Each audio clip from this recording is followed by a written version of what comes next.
اعوذ باللہ من الشیطان الرجیم، بسم اللہ الرحمن الرحیم۔ السلام علیکم عزیز طلبہ، آج ہم اردو قواعد میں قافیہ اور ردیف کے بارے میں پڑھیں گے اور سیکھیں گے۔ تو سامنے دیے گئے شعروں پر غور کریں۔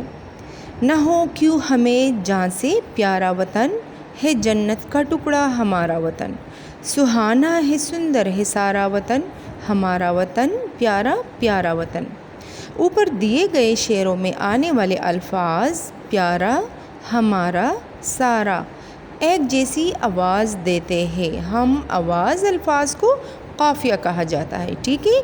یہاں پر وہ الفاظ جن کی آواز سیم ہو، جن کی ساؤنڈ ایک جیسی ہو اور وہ کسی بھی نظم میں یا کسی بھی شعر میں استعمال ہو جائے تو اس کو قافیہ کہا جاتا ہے۔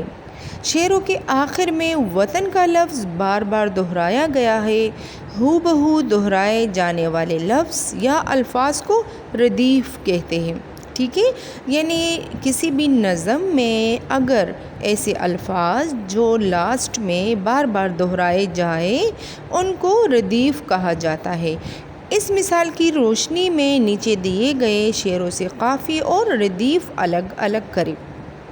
یعنی یہ ہمیں ایک جو ہے شعر دیے گئے ہیں، یہ سرسبز جنگل لہکتے ہوئے، یہ باغوں کے منظر مہکتے ہوئے۔ اب یہاں پر دیکھیں اس میں سے سیم ساؤنڈ کی جو الفاظ ہیں وہ کون کون سے ہیں؟ لہکتے مہکتے، تو یہ ہمارے پاس کون سے الفاظ ہیں؟ قافیہ، ٹھیک ہے۔ اسی طرح لاسٹ میں ہوئے جو ہے یہ بار بار